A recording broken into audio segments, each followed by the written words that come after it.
Thank you, Robin. You really don't. All right. Welcome back, everybody. Make sure we've got everyone online connected up, and nice to see Mike and Nick in person. I think most of the people around the table know Mike and Nick from Martin Jenkins, have been guiding us through this process, normally online, but it's fantastic to see you here in person. And thanks, Mo, and thanks, Ian. So without further ado, is there anything you wanted to say, Aileen, just to get us started? Oh, just the second significant piece of work. In fact, in some respects, this could be the most significant piece of work that's come in front of this council probably in several decades. So it's been work under pressure, and it's been work that we've been very lucky to be able to bring significant support and clever people in to assist us with. And just a thank you to the working group for working with us over the last little while. That's been really, really helpful to the staff to give us just those little bits of guidance along the way. The notes from those meetings are actually in the agenda here, so they are publicly available if anyone wants to see the trail of how we've got to where we've got to today. But the first key report was September last year, when council received reports and sent us away with a direction to try and keep our options open. And I guess what's happened over the period of time is, I guess we've gone into a bit of a funnel, and we're funneling down towards the kind of the finish gates with our options. So it's been great having Martin Jenkins, and awesome that Nick's actually a local. And knows the Coromandel well. So I'll hand over at this stage to Mo, who's been leading the work for us. Thanks, Aileen. Thanks, Aileen. Yeah, Morena Mayor and councillors, welcome to this paper on local water done well. So our team this morning is Ian Morton, which everyone has met before, and then you've got Mike Shatley and Nick Davis from Martin Jenkins, and we've also got Peter Bridgewater from our council team. Before I start giving an introduction on the paper, there is one correction in the recommendations, and that's recommendation number 5. In that first sentence, it says resolution 2, that 2 should read 4. And thank you to Mayor Len for picking that up. And that will be in number 8 as well. Page 133. So resolution number 5 says results at option 2 in resolution 2 above. It should read resolution 4. And it applies to number 8 as well. And applies to number 8 as well.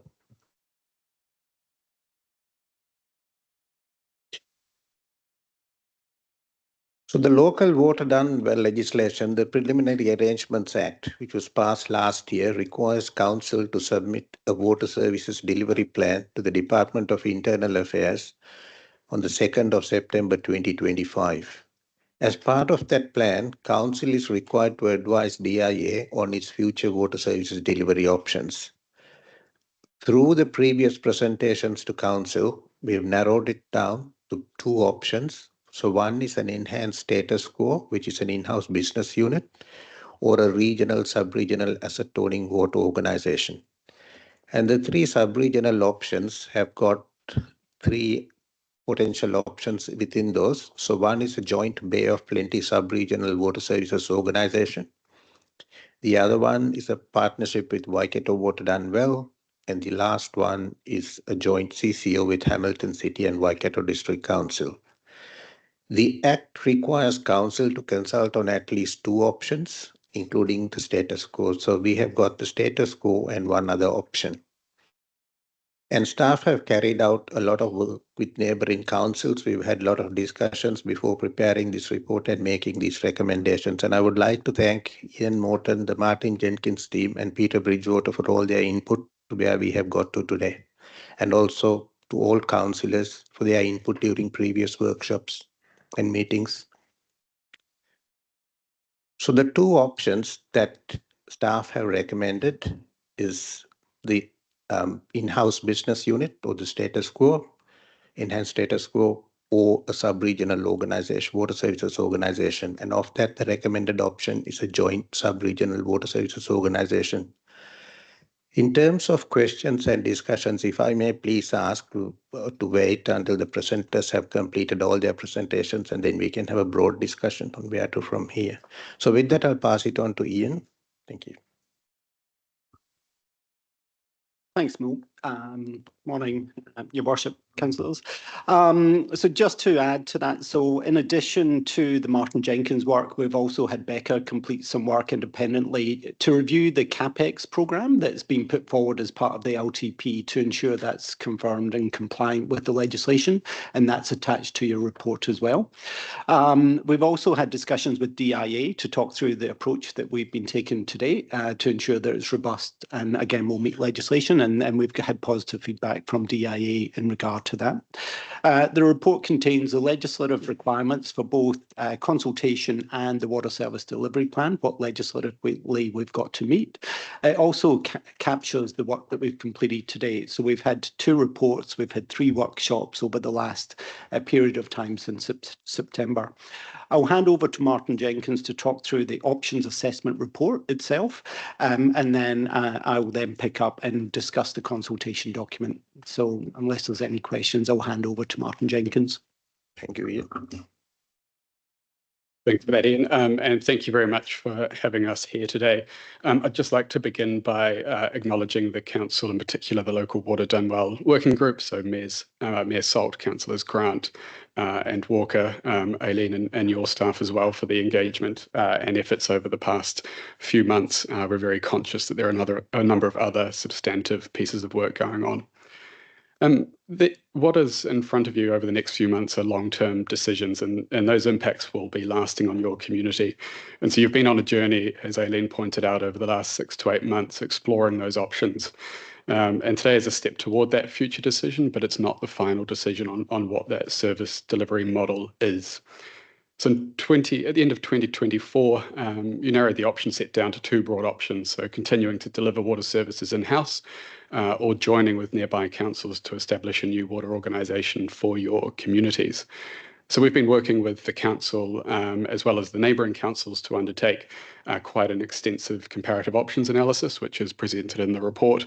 And at this point, we'll take it as read, and we've gone through a number of workshops with you all exploring that. In summary, though, you're in a very strong position today. You have relatively well-maintained assets, quite a solid financial footing, and so you have the paradox of choice. But there are some longer-term challenges ahead and just over the horizon with an ageing asset base and a higher demand for investment beyond the LTP period. So collectively, these do begin to present some downside risks to the council in the long term. So with this in mind, the options assessment has been structured to provide a relatively informed assessment with that long-term view. So it sets out a suite of information and comparative analyses between those 2 broad options, as well as some more detailed assessments on the joint opportunities in front of you as well. So that highlights the key risks, opportunities, as well as the trade-offs to inform the various judgments that you will need to make. And so today isn't, again, about landing on that final delivery model. It's about signalling to the community which option the council thinks is likely to yield the greatest benefits to the community today and tomorrow. So it doesn't just look at the financials, it explores the non-financials as well. And I do want to just acknowledge that there will be other judgments, of course, that you as councillors will need to consider. So if there aren't any questions, I'll hand back to Mo. Can I ask a question? Are there any other councils of similar size to us that are indicating or seriously contemplating going alone?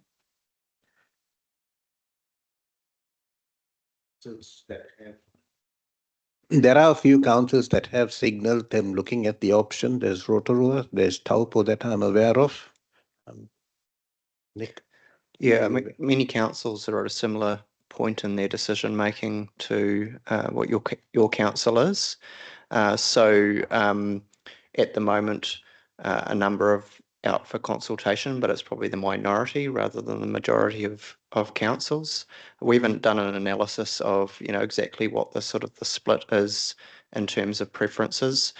There are some, as Mo said, that are signalling that they believe that they can operate with a standalone model, but there are also a number of councils that are looking at the multi-council CCO option as their preferred option as well.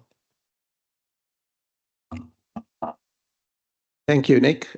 Before I invite Peter Bridgewater to talk about internal financials and some further calculations that have been done, the report presents two options. There's an enhanced status quo and a sub-regional regional model. Something that the internal financial modeling has shown is that in the 10-year period, both options are workable. But beyond the 10-year period, there's a lot of estimating and forecasting that has been done, and it is far further out, and the benefits of aggregation in the longer term. So I'll invite Peter now to come and speak. Thank you.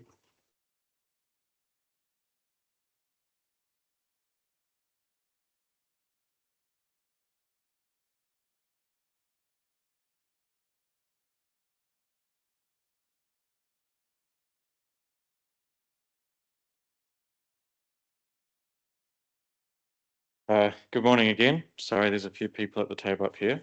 So what we have identified is in the consultation document, there are a few differences in the way that the information is presented, or what we feel is some clarifications to the different proposals that are being put forward. And so if I can just draw your attention to page 235 and 236 of the agenda, this is where we really look at those two options and the advantages and disadvantages of each.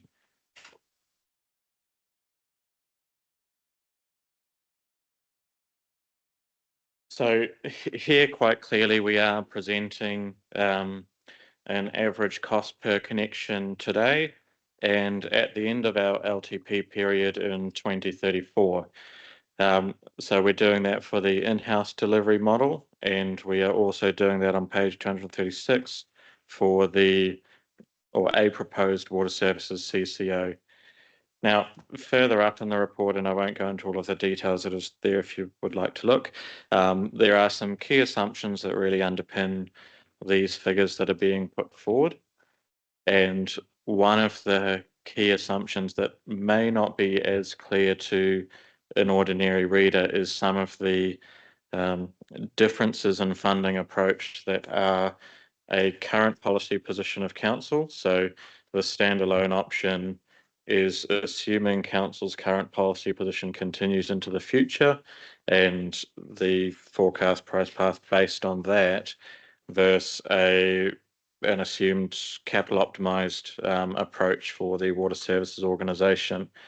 The impact of that is really a difference in term for the debt that either council or the entity holds.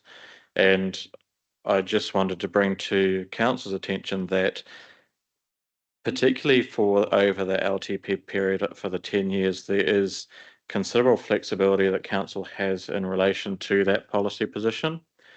And so there may be worth disclosing some information around exactly what basis those figures have been calculated on.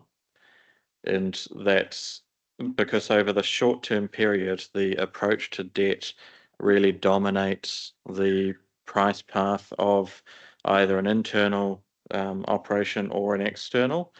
Once we get beyond that period, that's when some of the efficiency assumptions, operating efficiency assumptions from the amalgamated entity do start to really show through. But at least on the 2034 period that we are presenting in the consultation document, the approach around debt is what really drives those gains. So if Nick or Mike want to make any comments further to that, I know we've had some discussions on this. Yeah, thank you, Peter. So yeah, this is quite an important discussion, I think. So what I would say is that there are two important drivers of the comparative analysis. over the time period that we're talking about and over the sort of the longer term. And there's two factors that it's important, I think, that we don't sort of conflate. So one is the financing strategy, or the mix of borrowing and revenues that is used to pay for the operating costs and the capital costs, and how that changes over time. That's really a choice around the timing of when costs are paid for. So the financing strategy, other than the interest cost, doesn't alter the amount of operating cost or the amount of capital costs that needs to be funded, and ultimately those costs all need to be met through revenues. So the council could, for example, choose to run a higher level of borrowing in the short term. That would have the effect of lowering the rates of increase in water revenues that would need to occur, but the consequence of that would be, looking further out, it would necessitate higher rates of increase into the future. And part of the challenge that you've got as a council is that we're talking about very sort of long-term assets and long-term financing decisions that play out over a longer period. But the key point there is the financing strategy is altering the timing of when those costs are met. The other key driver of the analysis and the comparative options assessment is economic efficiency. So that is the assumptions that are associated with a water services CCO joining with neighbours, potentially achieving economies of scale, the ability to kind of procure more cost effectively. And so when we've looked at the water services organisation as part of our modelling, we've assumed that service delivery model is capable of delivering around 1.7% improvements in operating efficiency each year, and 1.4% per annum efficiencies on the capital spend. When you accumulate those over time, they generate pretty significant savings. And unlike the financing strategy changes, those are permanent savings. They're reduction in costs that needs to be met. So that's the long run source of difference, if you like, in terms of the modelling. Why that doesn't come through perhaps as starkly as you might expect over the 10-year period is that as part of the modelling, we've had to make assumptions around when a new entity would be created. And then once a water company is formed, we've also assumed it would take time for those efficiencies to come in and build over time. So what you see in the analysis is that only actually about a third of the benefit in terms of efficiency benefit is actually realised within that 10-year period. And the remaining two-thirds is realised in the subsequent period. So if you're looking ahead, for example, to FY44 rather than FY34, and you're fully factoring in those efficiency benefits, you'd be looking at about a $600 difference on a per connection basis. But when you're looking at FY34 and comparisons around then, Peter's quite right. That's mostly being driven by a difference in the financing approach. And over that time period, the council could replicate that if it chose to, through taking that debt onto its own balance sheet.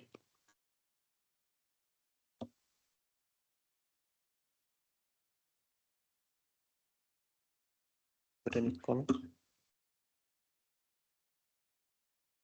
So I guess if there are any questions around that, the points raised, happy to provide any clarification or answer any questions. Otherwise, back to Moni. And got one from Terry and then Peter, please. Yeah, just a quick follow up on that. I just thought that was a very good analysis of where we are financially, looking the short term, and the benefits of looking down to the long term. And this is an exercise where we have to look to the horizon. And I think that explanation really shows that in the short term, there's not much between them. But as we get out further, the efficiencies start to kick in. And I think that's the benefit we're looking for, the intergenerational people looking down the track. So I thought it was a good explanation. Thank you. Peter, please. So just a couple of questions. Firstly, in terms of putting clarity into the consultation document about the matters you raised, Peter, is that the intent? There is going to be, people are going to be able to look at it and kind of obviously interpret it in the correct way rather than have to do some deep diving analysis. That is correct, but I think we probably need a little bit of direction around exactly how much we would be looking to put in there. And when that decision gets made, the document is in front of you today. So our time frame is probably quite short. Aileen, did you have a comment on that? So I guess my comment is writing things by committee is not something I would encourage.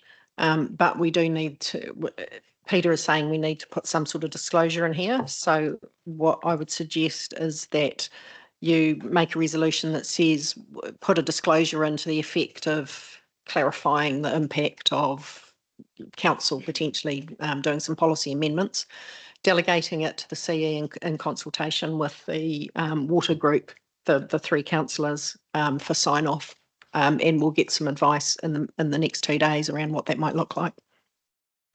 And then just a question, Nick, with what you're saying, so in the first 10 years, no real difference in the cost, I suppose, or the price of water, but when you go out to FY44, there's quite an appreciable difference. Does that assessment take into account that potentially the council will have done a change in its finance policy or the way it handles debt, or pushing it out from 30 years to 50 years or something? Or have you factored that in when you say there is an appreciable difference? Have I got that? Does it? Yes. Yeah. So I think what I would say is that if the council were to change its financing strategy during the period through which you're making that transition to the new level of debt to revenue, to say that was going to 400% water debt to revenue or 500% debt to revenue, during that period, that would have the effect of suppressing the rate of increase in water charges that you would need to make. But once you hit that new level of borrowing debt to revenue, then the normal pattern of resumption of increases in water rates would resume. So if you fast forward to FY44, you could choose an internal policy of funding to 300% debt to revenue, 400 or 500, you'd only get a 2% difference or almost no difference in terms of the actual water revenues per connection by the end of that period. So it's only during that transition period that you have that temporary effect of suppressing the rates of increase. Once you get there, then actually the models that have higher debt in them need to increase their water revenues by a faster rate than the others. So in terms of the comparison, as I say, that financing strategy question is more around the timing. You can think of that in terms of intergenerational, like which groups of ratepayers or which groups of customers do you want to pay for these costs. The main difference is sort of driving the comparative analysis is that relative assessment of efficiency, and that's what you will only really see coming through in the longer term based on the assumptions that we've made. Thank you. Delly, please. Given that I don't want to rewrite the consultation document by committee, I respect that, Aileen. We are asking lay people, very smart lay people, I'm not disrespecting our constituents, to make that decision. And I personally would like some kind of statement that says that this, you're comparing pears and apples over a 10-year period.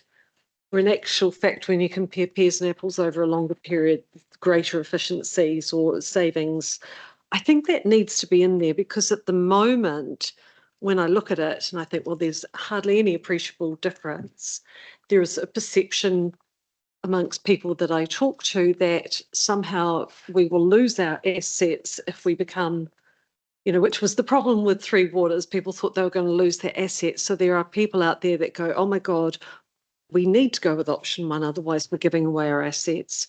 So anything that can assist our very intelligent constituents to be able to compare apples with apples and to understand the longer term implications, and I'm not stating a personal preference, really needs to be a part of that consultation document. Thanks, Delly. Any other questions at this stage? John Grant, please. It's not a question as much as an observation. I think it's the emphasis around that transition period in the first 10-year modelling, I think, is absolutely critical to the understanding of it. So, I think it's clear to me, and it's important that people are able to follow and understand that. So, some of those longer term models that really show the compounding benefits of the efficiency starting to come in, I think are really helpful in understanding why a CCO model has got the benefits that it really has. So that'd be the observations that I would make from what I have seen. If people focus too much on the short term, it'll raise more of the issues around, I think, what Councillor Connell has said, that it'll focus around the assets and bits and pieces rather than the benefits that can be driven by this program. I think, John, good point. A couple of things I just want to throw in there, not they're not questions at the moment, but just things to ensure that we have a lens on it, if you like. One is the establishment costs, and I know you talk about that a little bit, and there's so many unknowns in there. So depending on where we land, whether it's the collaborative model or whether we go it alone, there are going to be establishment costs, and it would be helpful to have some clarity about how they are amortized and where they fit into the model in terms of covering those costs. So I'm assuming that that's purely operational, or is there an opportunity to capitalise some of those establishment costs? Because in a couple of the models, they're getting up there around $9 million, and obviously spread between the councils. So that's one. And the other one, just touch on, is the credit rating. We are not currently credit rated, but if we go with another council, that's something that we as a council would have to consider, whether there are advantages to us being credit rated, and obviously that lifts our ability to go to a higher debt cap. But why? And so I'm just trying to foresee some of the questions that we're going to get from our communities. Why would you want to go to a higher debt cap, and just make that connection between the intergenerational burden spread and advantages or not of credit rating, and how that would work with other councils? Lena, I think you'd find that the establishment costs are outlined on page 190, and with the assumptions around that and about it being capitalised, and gives different scenarios, different values of establishment costs. Thanks, Peter. Yeah. Thanks, Mayor Salt. If I could just make a couple of comments just around that. So in relation to the establishment costs, as you've pointed out, in a full council model, there is an assumption there that they would cost roughly $9 million. Now, that would be capitalised. The point that I would make, though, is that for these entities to be stood up well and to deliver those efficiency gains, you need to set them up right. So I would see that more as an investment rather than a cost.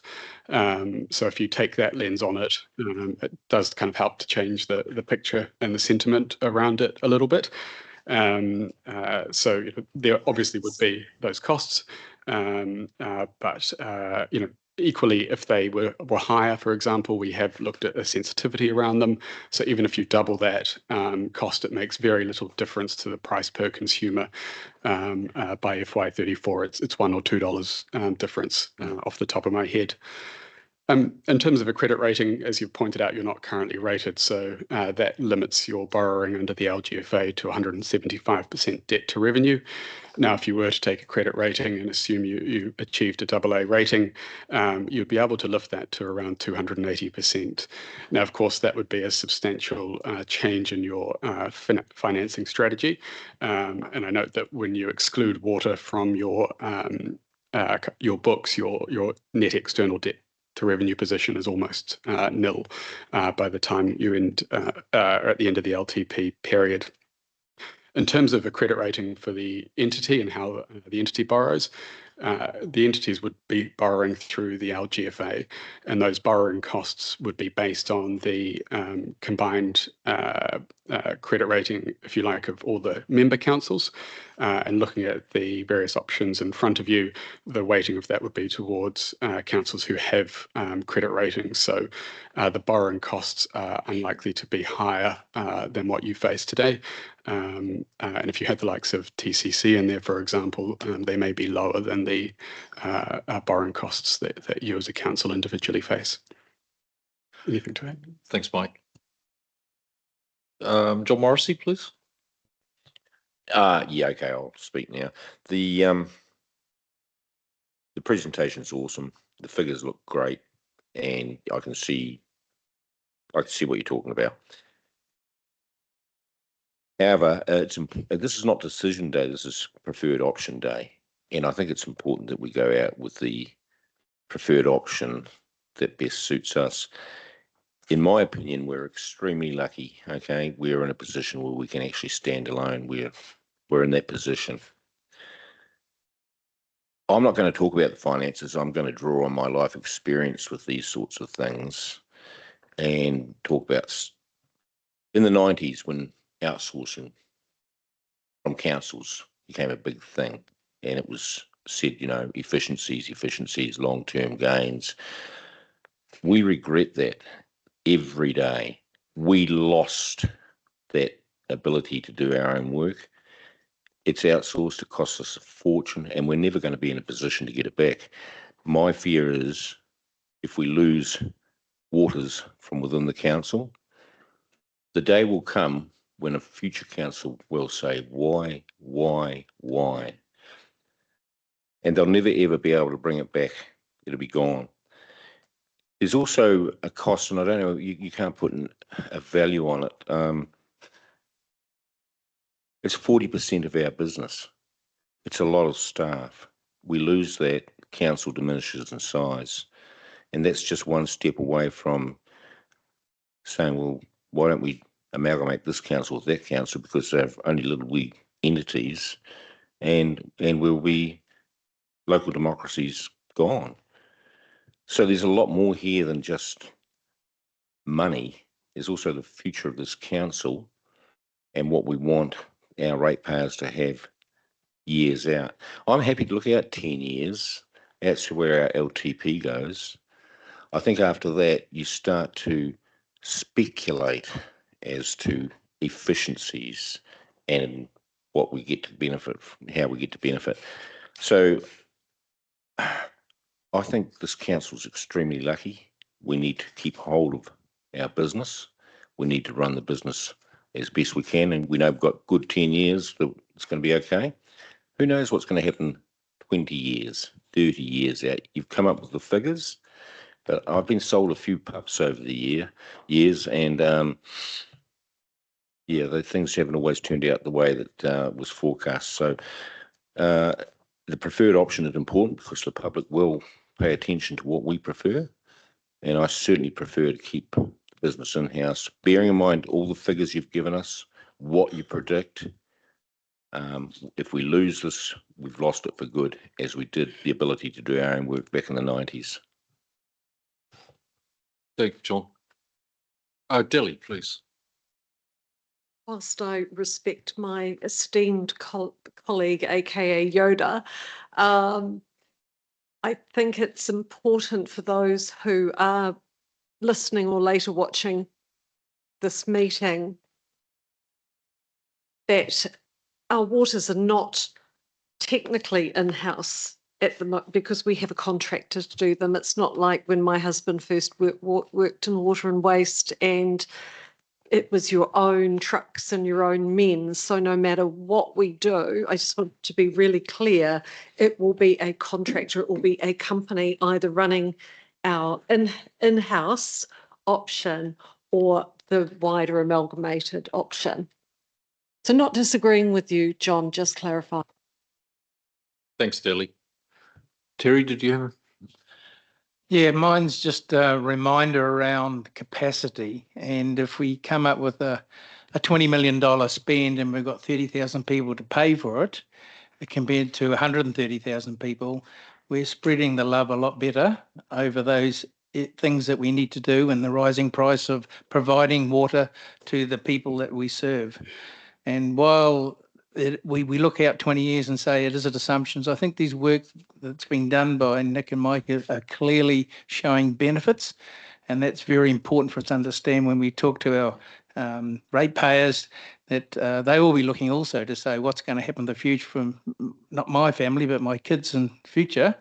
Are we doing the right direction? So I'm saying that while it's nice to have it in-house, while it's close at the moment for the next 10 years, there's not much difference. I think that the long-term view is really important to consider here. And that's why it's so important to listen to the information and look at the benefits of what happens down the track. So I just put that out there for people to think about. Thanks, Terry. Oh, please. Thank you, Mayor. If I can please make a comment. The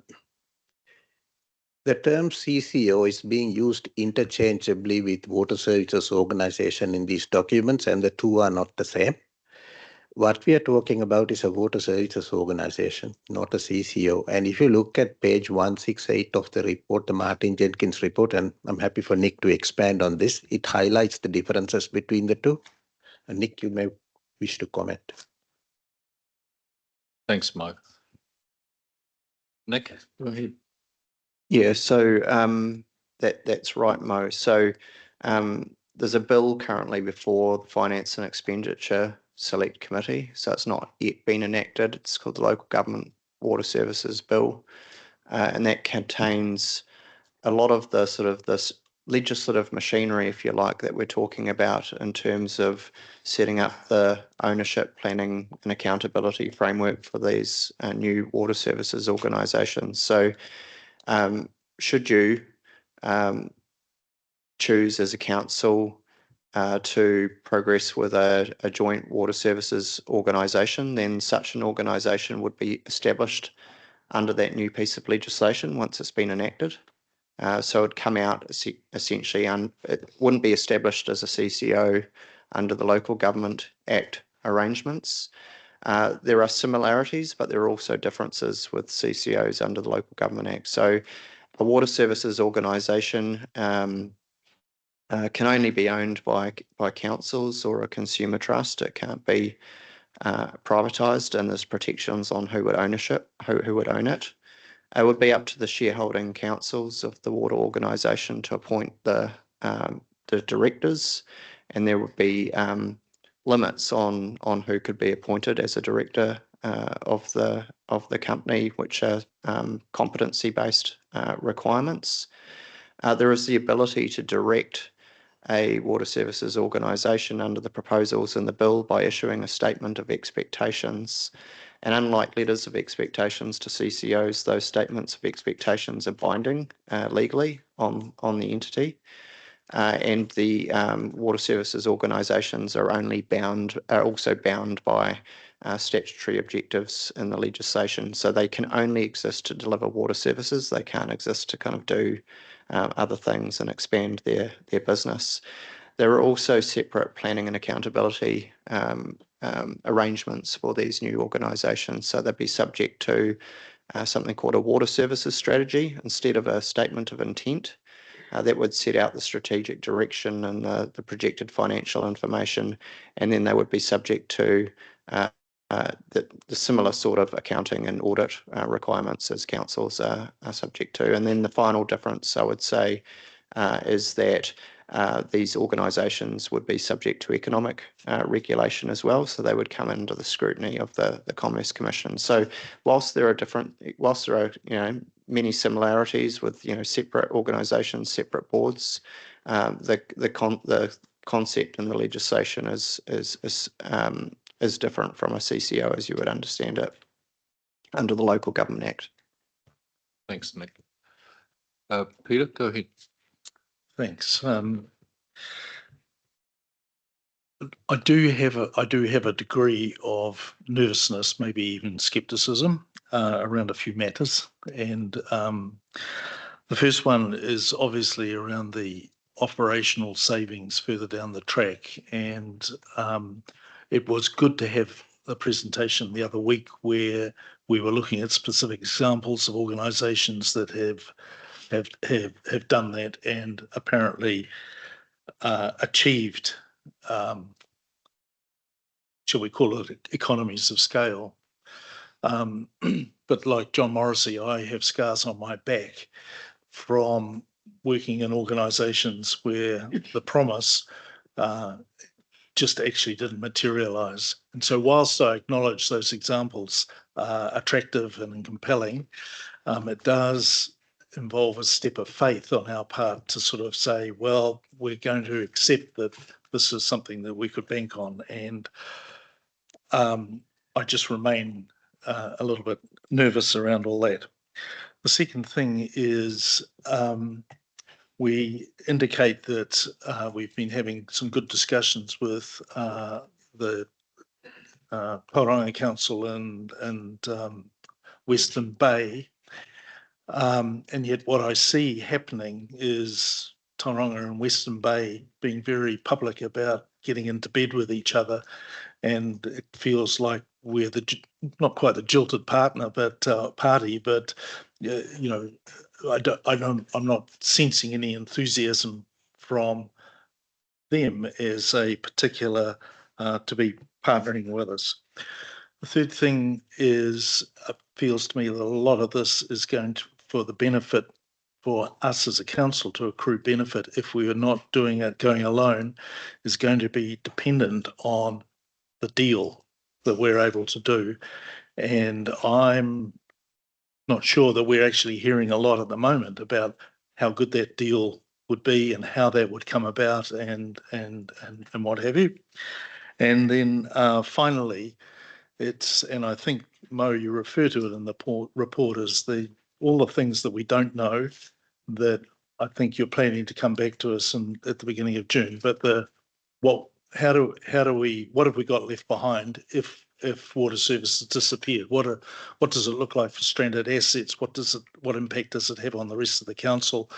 And so on. And at the moment, in my mind, those are just big question marks that we're going to need to find out. So I'm aware that what we're talking about at the moment is going out for consultation, but I think there's a lot of substantial information and that we're still going to require in order to give us belief and give us confidence about our final decision. Peter, can I just, you've made some really good points. Can I just make sure I've bullet pointed those? Your number one was concerns around delivery of efficiency targets. Number two, direction of TCC and Western Bay Plenty and the level of enthusiasm on their part to partner. And the third one is potential for residual council stranded costs and what council looks like without Three Waters. Have I captured those? And the issue of how do we drive a deal? What's the mechanism for the deal that we want? And potentially underneath all that is, do we have a good understanding of our iwi partners and what their view is of this huge decision that we have in front of us over the next few months? Thank you. Thanks for the questions. Just in regard to the discussions with TCC and Western Bay, so they've said publicly that, that's publicly that they're working together, but in every communication it's and others, and they've been quite clear about that because they're saying we do want others to join us. We've been quite clear about what that looks like. They just don't know who else will definitely look to join. So they've kept that door entirely open. They are working through detailed principles at the moment on what a partnership principle would look like. And they've invited us at an officer level to take part in that so that we can then bring that back to you as council. I think after the discussion today, there's obviously going to be future workshops and then a decision that's going to be made in June. And what we want to try and map out after today is we need to go from what is an internal business unit and 3 sub-regional options to get to one specific option by June. So what we're proposing is to come up with a plan around, well, what information do you need to make that decision? Because you will need to make that decision. We're proposing to prepare a plan, put it through the working group and then come back and share it with councillors so that we can be clear about what information you need for making that decision. And that's the kind of next steps after today for us. Recognising you will be getting feedback, obviously, from the public consultation. We do have iwi engagement planned and you'll be getting feedback on that as well. So all of that will feed back to you as well. But we will need to start narrowing down between now and June on so what is the specific option you want to agree to go ahead with on a water service delivery plan. So that's the kind of next step. Thanks, Ian. Thank you. Just before we go to Robin, just following up on that point, how does our timing align with TCC and Western Bay of Plenty, for example? I realise there are other discussions that we need to have as well, but how does our timing align with theirs? I think generally the timing with all of the partners, so the 3 sub-regional partners, they're going out to consultation very similar timeframes and they're making decisions very similar timeframes as well. So actually the timing is really well aligned with those potential partners. And I'm not just talking the Bay of Plenty option, I'm also talking about the Waikato Water Done Well and the Hamilton decision making. So it's all quite aligned. I mean, things like, do we want to have term sheets? Even draft term sheets on what a partnership could look like, partnership principles. There's a key set of documents. You probably can't go all the way to a point of an actual agreement, but there's certainly key documents that can be discussed around information to provide you confidence for that decision making in June. So I think that's what we need to work on next. Thanks, Ian. Mark? Thanks, Ian. If I can please make a comment regarding time constraints. The biggest time constraint we have on our hand is the 2nd of September 2025, when we are required to submit the water services delivery plan to DIA. That's the timeline we are running against. Regarding forming partnerships or sub-regional options, for the purpose of the report, we have assumed a date of 1 July 2027, but I assume that could be negotiated when we get further down the track, because most councils are kind of in the same place as we are. We are going into a space we've never been before. So there's a lot of discovery going on as well. But the immediate target for us is that 2nd September deadline, which we can't afford to miss. And in that, we need to stay what the future service delivery option is. Thanks. Thanks, Mo. So that was 1st of July 2027 as a target date for the potential partnership, and 2nd of September 2025 for the water services delivery plan. Which needs to state what the service delivery option is. Thanks. Thank you. Robin, please. May I talk about the consultation document? Excellent. I have 2 comments. Firstly, on page 230 of our agenda pack, which is page 230 of the agenda pack, there's a fantastic table, figure 1, Coromandel Water Services snapshot, and I just wondered whether the investment total at the bottom could be made larger so that it is clearly indicative that it includes both the planned investment per town and the district-wide investment. I spent some time with my calculator and they went, yes, that's why the numbers don't add up, because I've missed the top line. Robin, can you just give us those page numbers again, please? 230. 230, thank you. And then I had a second comment that sort of relates a little bit to what Terry was talking about in terms of option 2, because we talked sometime in the distant past about harmonising or deharmonising or disharmonising or whatever the opposite of harmonising was. And so Terry's comment there about we've got all these opportunities for a wider pool of people to pay for our infrastructure. The flip side of that is that we might at some point be asked to pay for other people's infrastructure. And I think that that's going to be something that is going to be concerning to the community about option 2, is that if all of a sudden we're joining with a bigger entity or with multiple different places, that we will be called on to pay for infrastructure that doesn't directly affect us. So I know we talked about the harmonising or deharmonising, and I wondered if on page 236 of our agenda packet, which is the consultation document where it talks about our preferred option, we could have a statement about harmonising. Through you, Chair, absolutely. And what we could also do is just on page 241, which is the terms, we could also include just some detail around harmonising and That non-harmonising. would be really great, because I think that given the dialogue that we've already had with our communities and the things that they have been raising as their concerns about Three Waters and any reform in the sector, that's the thing that's really going to be something that makes or breaks the decision for them. So thank you. Thank you. Good points. And I wonder if there is narrative as far as the other councils are concerned around price harmonisation and cost harmonisation, whether they're separating those two out in those discussions at the moment. So certainly through the other partner councils at Bay of Plenty, they've been very clear on that, and they're obviously stating non-harmonisation, which is what we would be suggesting as well. Actually, we do have an FAQ document that goes alongside this, and we had included non-harmonisation and harmonisation in the FAQs, but we can definitely bring it into the consultation document.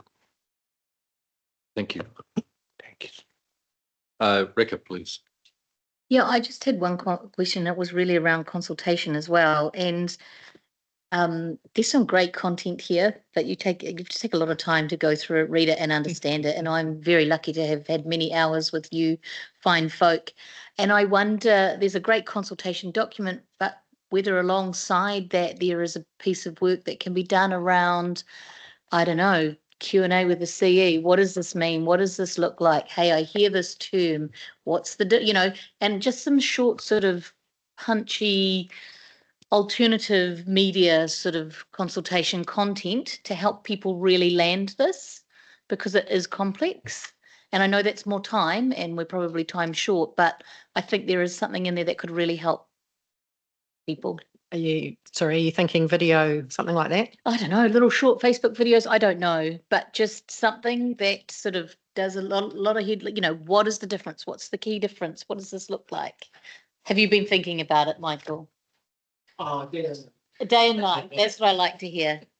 I'll just leave that, Jim, with Yeah, thank you. And just to comment that Mike will be appearing in 2 dimensions, I believe, at our drop-in sessions.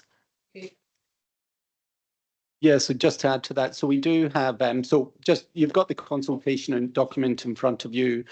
We are planning to consult between the 15th of April and the 15th of May. I will say a big thanks to Michael and Kerry, who's online, for helping prepare this document. The intent is by the end of this week, we'll have an elected members cheat sheet so that you have a cheat sheet as well. We have an FAQs document as well that will be online and available in print format as well at each of the centres. We plan to hold community drop-in sessions at each of the centres, and we also plan to do 2 online sessions on the 1st of May as well, one during the day and one in the evening for those non-resident ratepayers as well, so that they can ask questions specifically of us. And will you record those so that people can go back and watch them? I think there'd be some merit in that. Yeah. Thanks.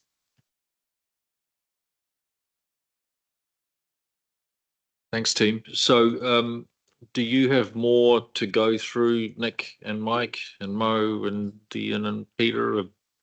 Have you got more stuff that you want to? Nothing else to add, only just if there's any other comments in regard to the consultation document, because we're hoping to try and obviously finalise that this week so that we're ready to proceed next week. So just if there's any other feedback on the consultation document itself. Well, we will be. Let me make sure that I get to the pages. 133. Thank you, Delhi. Thanks, Peter. Okay, so if we go to 132, 133, we've got, subject to those corrections, which are mine's a hard copy, but I'm sure they've been corrected on the digital version. So why don't we start with receiving the report? So can I just get a mover and a seconder, please, for item 1 to receive the report? Delhi, seconder. Terry, all those in favour? Thank you.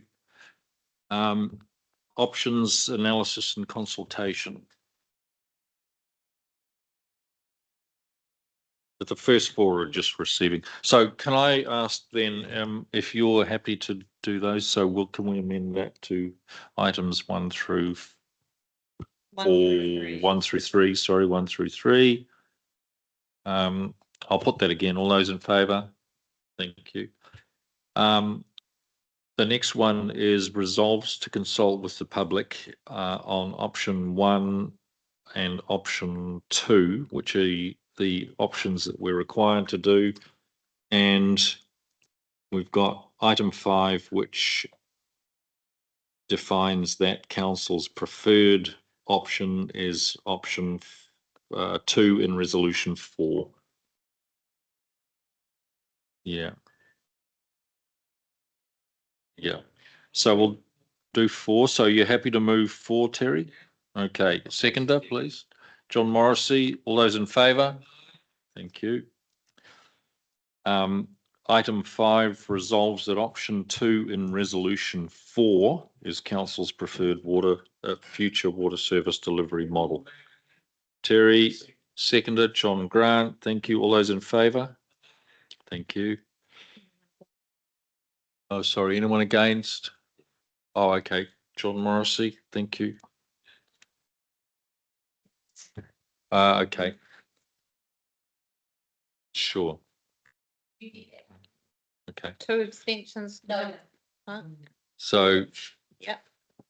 John Morrissey is against. 2 against, 1. 2 against, 1 abstention. All right. Okay. And we've recorded those. All right. Thank you. Okay. Item 6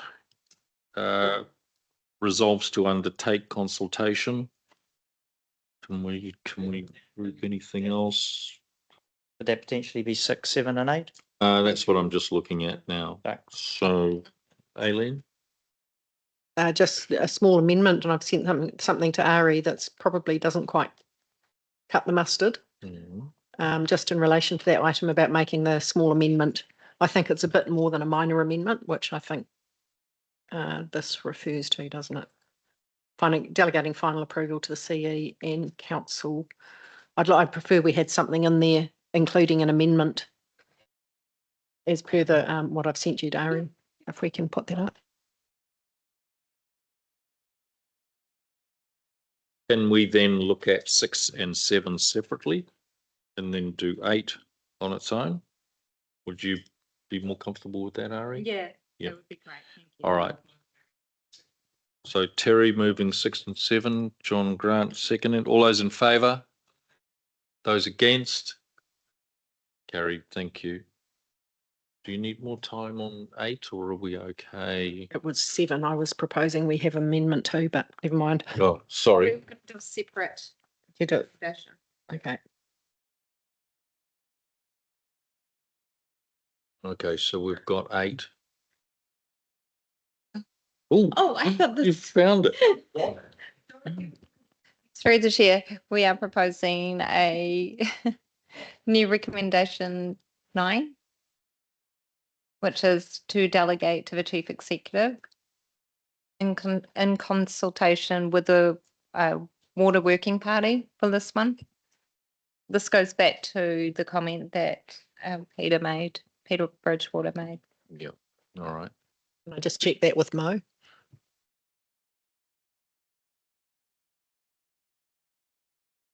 If I can please suggest, it's called Local Water Done Well Working Party. That's the name of the group. And Mo, are you okay with the content of that resolution? Just reading it now.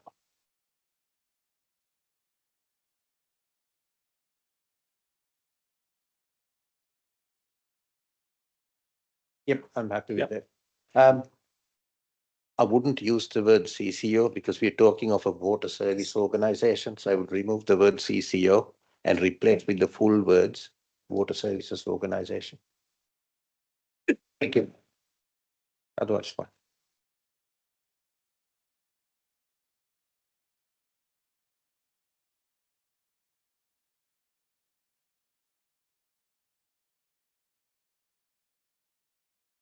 Okay. Want that to be removed? Yeah, the CCO, the word needs to be removed and replaced with water services organization. Okay. Capital W, capital S, capital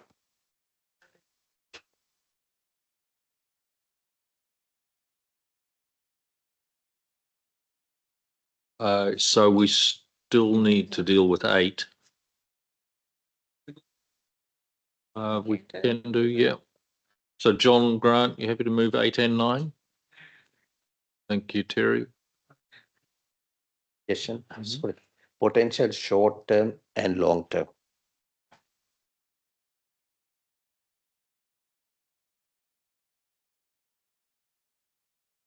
Yep.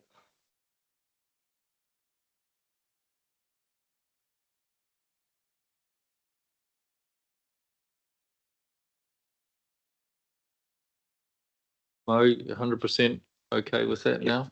Okay, Thank you. Sweet. thank you. Okay, we have a mover and a seconder. All those in favour? Those against? Carried. Thank you, team. Thank you. Well done. Thank you. Thank you, Mayor and Councillors. All right, team, lunchtime.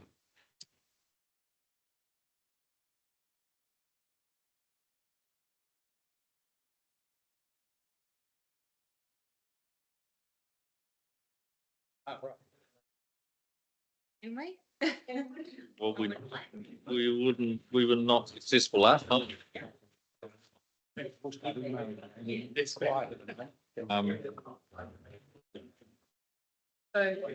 what's your call? No. Call will just let the, Yeah, thank you. No. you've explained to Rob too. Rob Hawkill, can you hear me? Yes, I can, Liam. Yes. Thanks, mate. So no, we just in case we have councillors